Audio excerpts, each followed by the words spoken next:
Welcome everyone today on this glorious day, this cool fall day. Whew, even the microphone is cold. But let us warm our hearts by our joining together today in communion.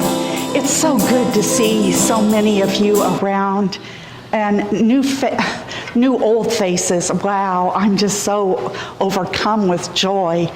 It seems like we're having our meditation group really here. Everybody isn't here, but wow, it's wonderful. Wonderful to see friends from long ago that are here today. Well, as you probably saw on the support page, the title of the talk is The Power of Humility. And the power of humility will be coming from this book. It's choosing peace over conflict in relationships. And humility involves relationships with ourselves. You know, we can be in conflict within ourselves, with others, and with the God of our understanding if we so choose that route. There are 12 characteristics that we'll be studying today. It's also in your bulletin. And we're going to be exploring this at a deep level. I hope that we can glean something out of it. It's a lot of material to cover. So, and we give great thanks for Reverend Dale for doing the organ. Humbled. She's humbled to do the organ. And we know that next week, I guess, we're going into the parlor, so the organ will be out here all alone. Yes, sad but true. So to begin, as you do look at your bulletin and you can see these 12 characteristics, and think of that like a clock face, like different hours from all the way from 1 o'clock up to 12 o'clock midnight. And so if you see number 12, it's letting go. And that's one of the characteristics of humility, is letting go. And no one can tell us better than Richard Mekdeci, and I didn't put on the bulletin, but also Bekeka Scholes. I'm letting go of holding on.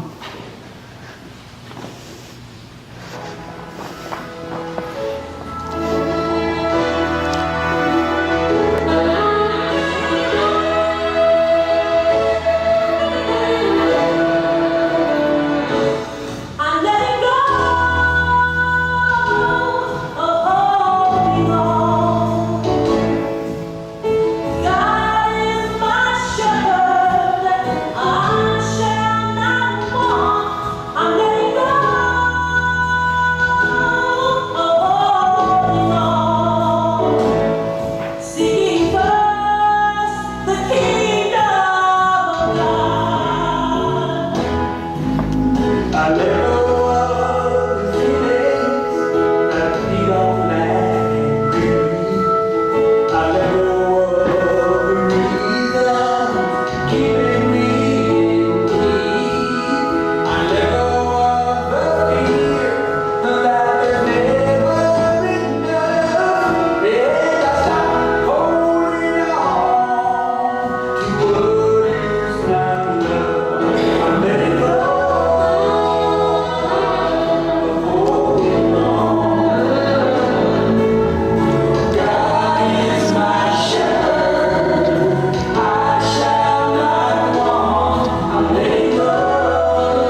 Have you ever felt like you need to just let go of holding on?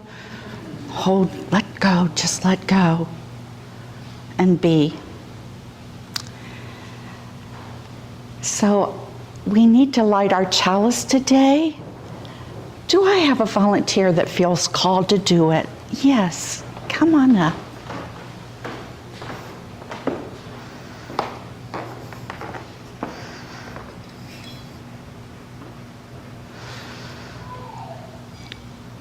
And as we light the chalice today, let us remember the light. The light is everything. Be the light, love the light, and spread your light in the world. So it is. Let's take a moment of centering silence to remember the light.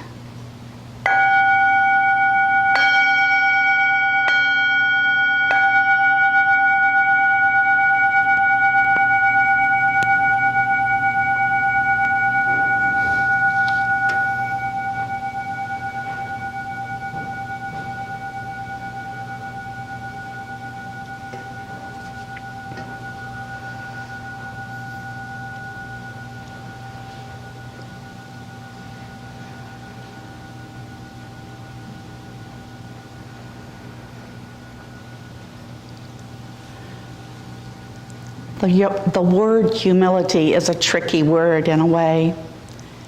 Humility is not groveling, and it's certainly not being a doormat. But what it is a powerful attitude and a powerful state of mind that can be used when we are caught in the pain of conflict.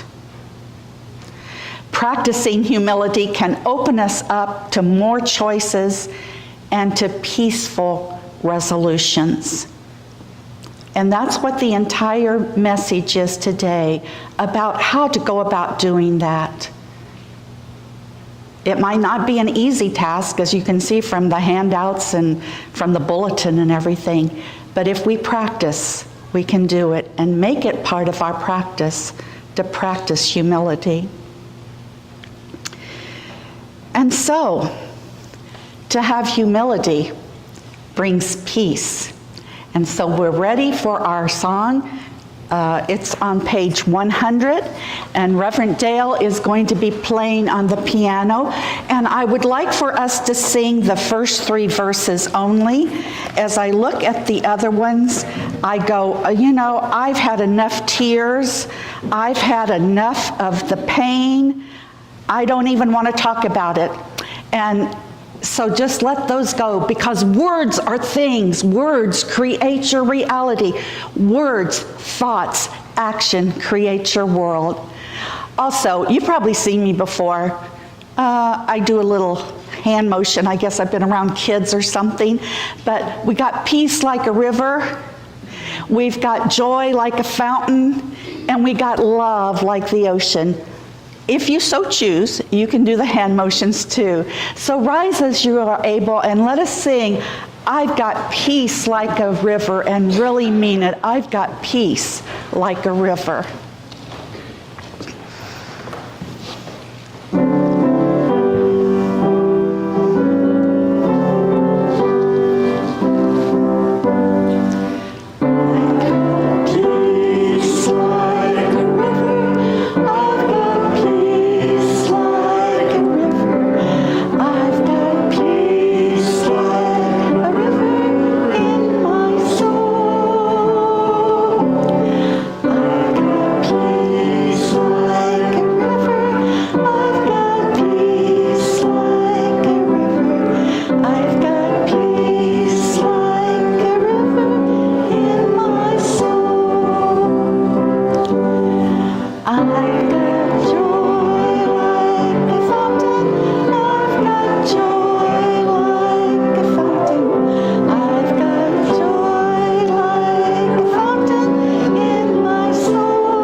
yes, if we are expressing those things, if we are expressing joy, love, and peace, we certainly are in humility.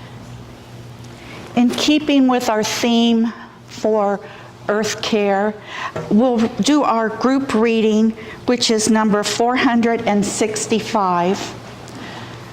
It's called The Wisdom to Survive. I'll read the bold print and you read the other print. If we will have the wisdom to survive, to stand like slow-growing trees on a ruined place, renewing, enriching it. If we will make our seasons welcome here, asking not too much of earth or heaven.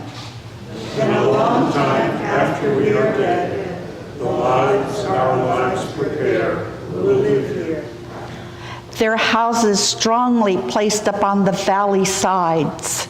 Fields and gardens, rich in the windows, the river will run clear, as we will never know it. And over it, birdsong like a canopy. On the levels of the hills will be green meadows, stark hills in green shade. On the steeps where greed and ignorance cut down the old forest. And the old forest will stand, its rich leaf fall drifting on its roots. The veins of forgotten springs will have opened. Families will be singing in the fields.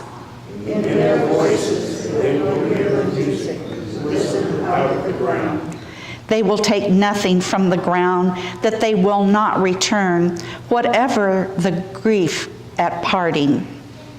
Memory native to this valley will spread over like a grove, and memory will grow into legend. Legend into song, song into sacrament. The abundance of this place, the songs of its people and its birds will be health and wisdom and indwelling light. This is no paradisical dream. It is hardship. It is possibility. It is great possibility for a renewal.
to begin our message today, we need, first of all, a definition for humility.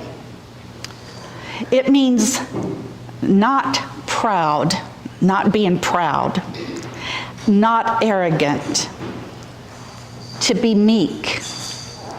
In fact, it's written that the meek shall inherit the earth. In Luke chapter 18, verse 14, we get a clue about being humbled, and we really have to contemplate this one. It's stated, "Everyone who exalts himself will be humbled, but he who humbles himself is exalted." I started reading, and I didn't bring the book, but it's called Entering the Castle, and it's by Carolyn Mace, and it's almost like a translation of Teresa of Avila, who was a great mystic. And so as I read that, I came across, that's a difficult book for me to read, let me tell you. Really is, but she's trying to get the essence of Teresa down in this book. And you enter these castle walls, and you do it very mindfully. And it came up with the first room that you're going to go in is about humility. And I go, well, I'm just having a little bit of trouble with this book and this process and everything. But I remembered this book, The Power of Humility. And I was studying this book in 2013 through 2015 when I was in the Center for Sacred Study. And it was right before I came here that I started that program for 2 years. And then I came here and was reading it also. So I have to say that when I came to Maine, after a couple of weeks, I was ready to pack up and go back to Florida. It wasn't so wonderful. I thought it was going to be just great.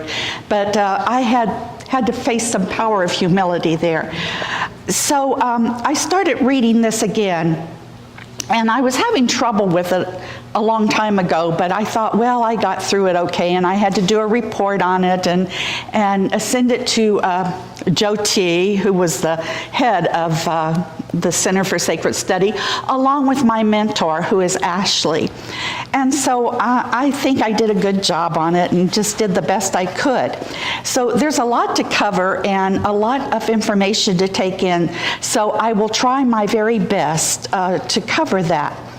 I think that also that what happened also was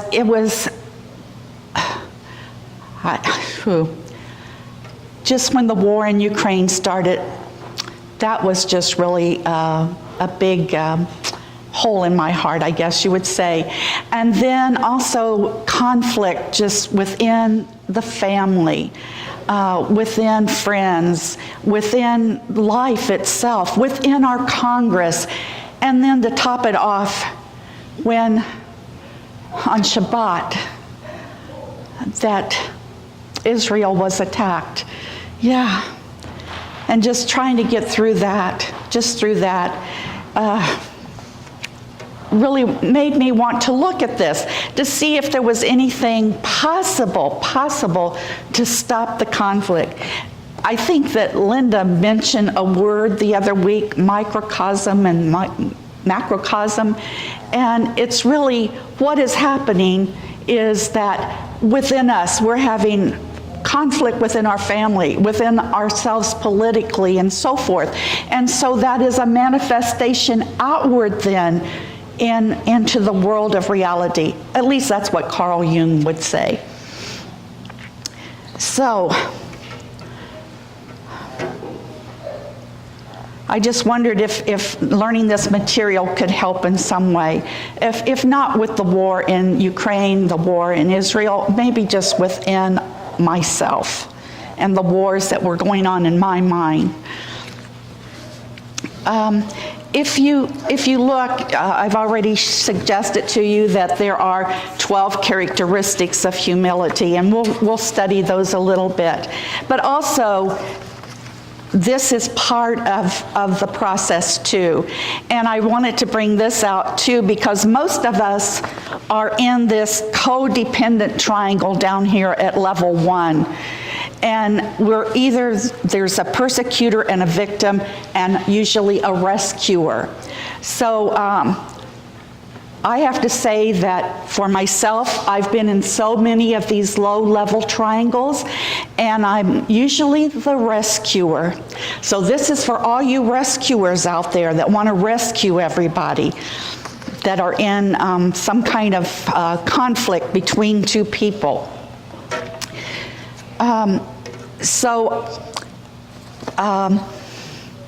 I wanted to say that in the book, as I was reading it long ago, I was writing some things, and I might share some of those if I feel so called to do that. Just trying to get through it all. Wow. It's hard to admit that for most of my life I've been in those low-level triangles, and then if you move over, if you go up in consciousness, I should say, that you can become the nurturer instead of like the rescuer. And then finally, as you look upward then, and I wanted to bring up, I didn't know a lot about chakras at that time, and we've been talking a lot about chakras. You see that as you go up, the rescuer is at the root chakra. And as you look, that's the red there on the chakra chart. And as you go up, it's those lower 3 chakras that keep us in that lower level of the triangles. And if you look at the chart, it's not until you really get up to the heart, to that love space, that you begin to climb up in consciousness. And then you climb up to the third eye, and finally up to this Christ consciousness. So maybe some of us, we can get there once in a while, but then we can usually drop down very quickly again, maybe to a low level of a triangle.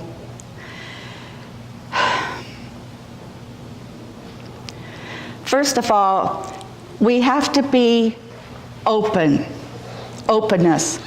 We must open up to what is. We know that what is, there is a war going on. There is a war out there. There's a war probably inside us, within our family, within our political system, and in various places in the world. And as Reverend Dale says, and that was from a mystic, all shall be well, and all shall be well, and all shall be well. It's hard to look at the war and to think all is well. It certainly is for all of us, I'm sure. We don't know why it's going on. I think that Linda, in her talk last week, just hit on it a little bit. And we're going through Kali Yuga. And so it is in the process.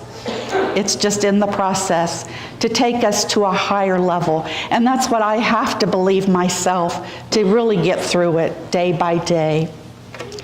I know that God is in charge. Now, we pray, oh, God, stop the war, probably. But God doesn't have anything to do with the war. It's like, oh, let's pray. People, find your humility. Find your center. And why are you hurting other people? Why is that happening? That is the prayer. Please come to an understanding. I remember hearing Reverend Sally Taylor a long time ago before all this came out. This was at least 30 years ago. And she said, you know, if the Palestinians and the Israelis just knew they were cousins, think about it. We know biblically what happened with Abraham and with Sarah and the birth of Ishmael and help me, Reverend Dave. Well, anyway, they had a child, and it made the two different Muslim and Jewish faiths. They went off in different directions. And she said, if they would just say, we're cousins, our DNA are the same, you know, they might not want to fight so much.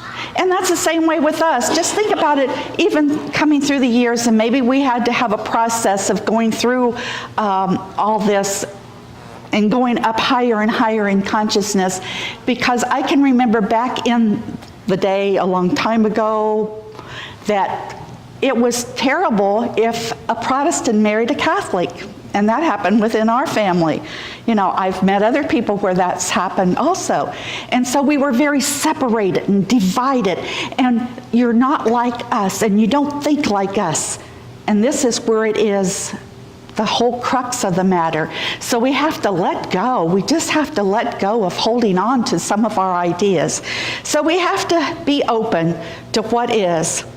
And just know that every experience that happens, as horrible as it is here to teach us a lesson, even if it doesn't turn out the way that we expect it. Now, just to help you out, and I hope this helps you, I'm thinking about a triangle when I was going through this course.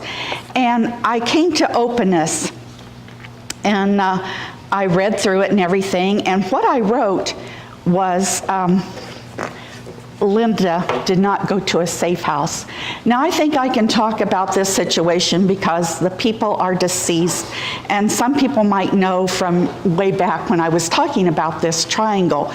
But Linda was disabled and in a wheelchair, and she was a neighbor, and her husband was an alcoholic. And I had flew to Oregon, and I was gone from home. And one day, Linda was rolling the wheelchair down Route 1. Can you imagine? And our neighbor saw her and went and got her and said, "Where are you going, Linda?" She says, "I'm going down to see Mary." She said, "Well, why?" And so she told about how her husband was acting out and doing maybe what many alcoholics do. And he was, in fact, even terrorizing her and shooting up the house. It was just strange. So she took care of her, but she called me. She had called me and left a message. So when she came home, and when I came home, I went over to see her and go, "What's going on?" And what I suggested to her as this whole drama went on and on and on, and this conflict, and I was the rescuer, was, "Honey, you've got to get to a safe house. You've got to leave and get to a safe house." And she would have no part of that. No. Even the police were involved. Her home health workers were involved. And finally, it got to the point where I said, "Oh my goodness, there's nothing I can do." When the police came, she wouldn't leave then, wouldn't go to a safe house, wouldn't let the police take her to the hospital or anything. So the next time she called, you know, after I've had so many calls, I said, "Honey, are you going to go to a safe house?" And she said, "No." And I said, "There's really not anything else that I can do." Now that sounds rather harsh, but if you look at that, the letting go, as we go on around the clock, you know, it was like there really was not much more I could do, and I had to leave it to somebody else, because usually then the rescuer ends up being the victim, and that's exactly what happened. Then when she finally was taken away to a safe place, then the husband was coming to me, which I didn't know anything about, and said, "Where's my wife?" And I go, I don't know where she is, you know. So anyhow, it's just a sad story, but that's one example of that low-level triangle. The next thing on the clock is don't know. If you wish to see the truth, then you have to hold the opinion of not being against or for anything. And it goes on further. Having an attitude of not knowing the answer to every question or conflict we encounter gives us the chance to let go of always needing to come up with an answer or even be right, which may block our ability to experience inner peace and serenity. This "I don't know" stance is a basic and an effective tenet of the Buddhist philosophy and practice. By not knowing, we expand our possibilities. We don't limit ourselves, and we thereby have a greater chance to avoid conflict in or outside of the triangle. I know that during this, I had called up, we have a heart call. It's called a heart call with Ashley, several of us that were under her tutelage in CSS. And I was saying, I'm going to be presenting this. Do you remember when we had to study this? And I just don't understand what's going on in the world.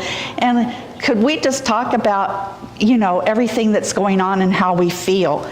And what we came up with, we didn't know the answer. We did not know the answer to the war. All we could decide as we talked amongst ourselves was, we are here to hold the light. We are here to hold the light. That's what our job is right now. That's the only way. And somebody even mentioned the 100 monkey theory that we've talked about many times, that when enough of us hold the light, perhaps then that is when that will turn over and be the new age that we're talking about. The other thing is curiosity. And you just have to think, have you ever thought that you already knew the truth about someone or something, and you found out later that you were completely wrong?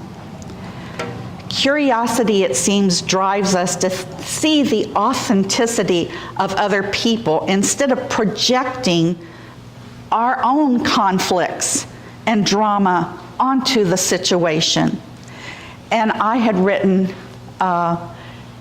it's not very ministerial, but I wrote, was Linda's my own, because I was going back thinking about the alcoholism in my childhood with my stepfather and my mother, and it was like a reenactment.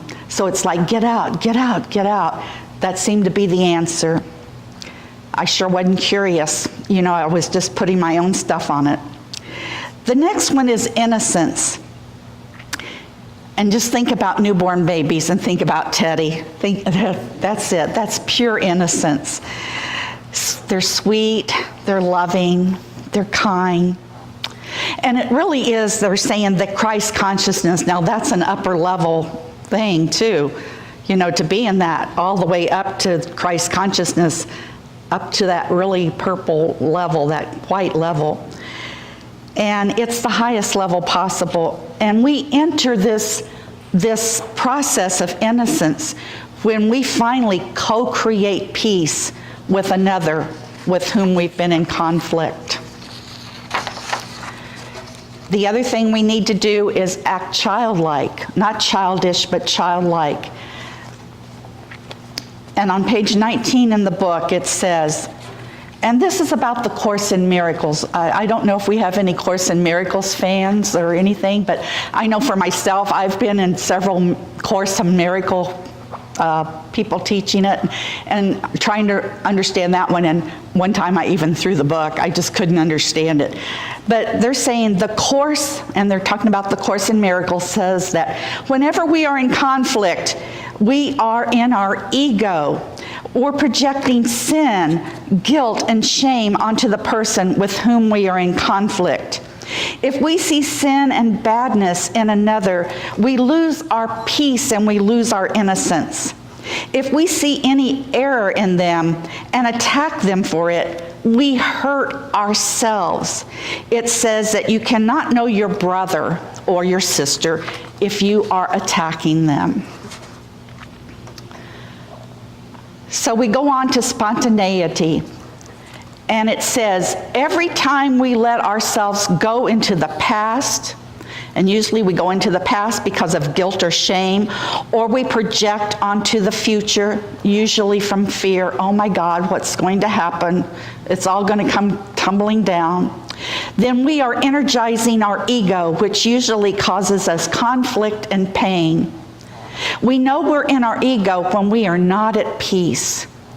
It is our true self. We are not only that's when we experience stillness and peace, but also joy and intense aliveness. Just like what we sang. I got peace like a river. Finally, we go to spirituality. We're getting higher and higher. And I thought about this, and it's either religion or spirituality. And that is the question.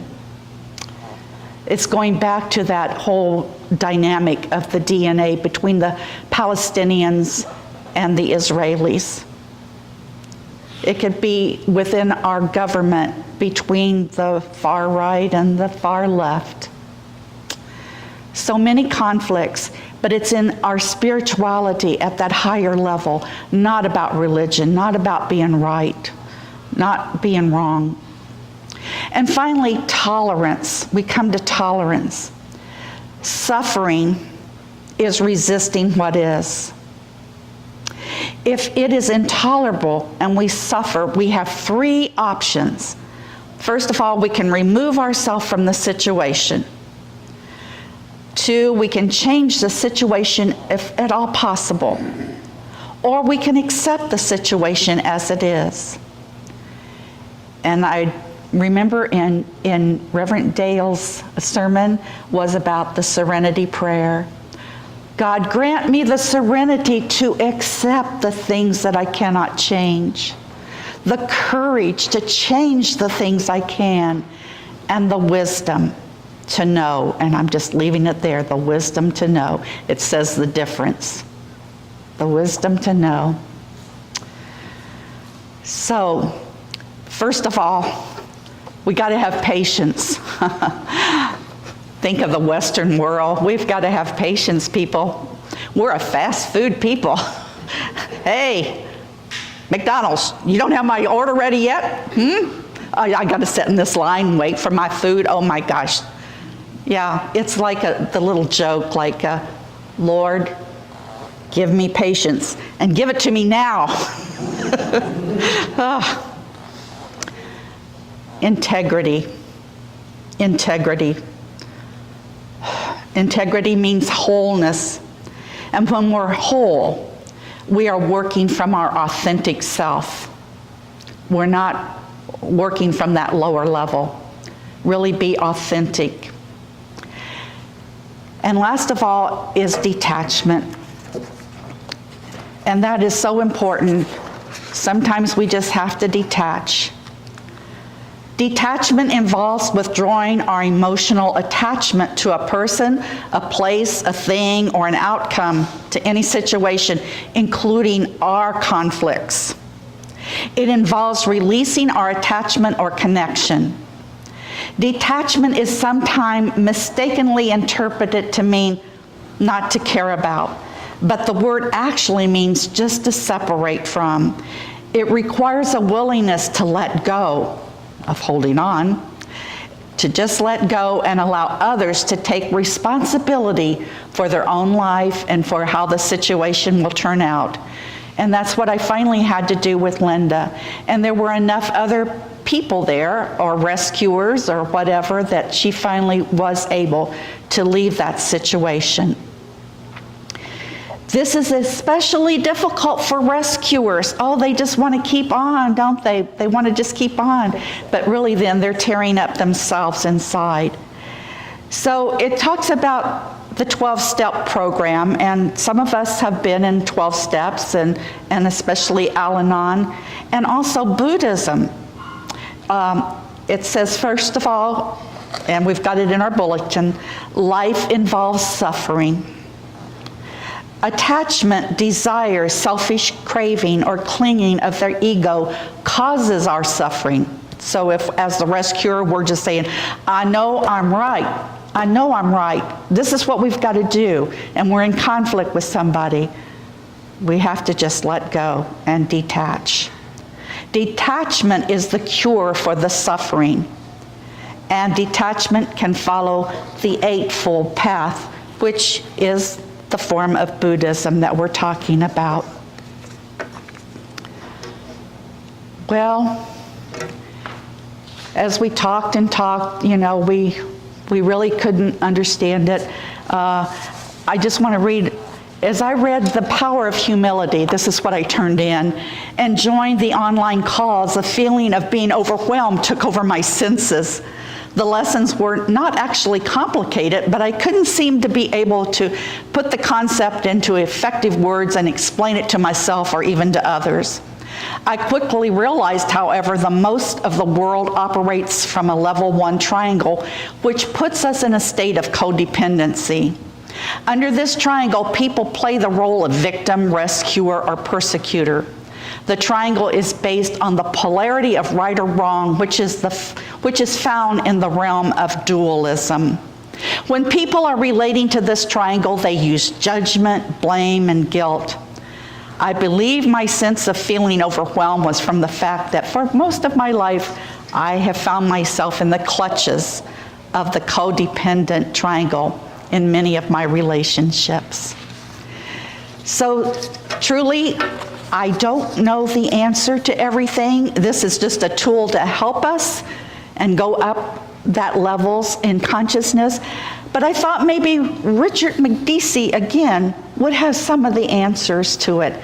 So as our postlude, let's listen to him think about one life to live.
So in conclusion, we have one life to live. And wouldn't it be great if we got out of our low-level triangles and moved upward in consciousness and become the light of the world? That is our job. Namaste.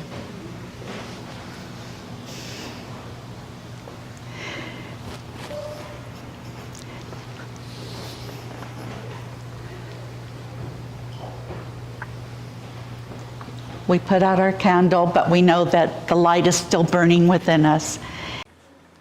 I want to thank everybody for tuning in today. If you'd like to show your support, please hit the like button, subscribe to our channel if you're not already subscribed, and help us out by sharing this message by clicking the share button.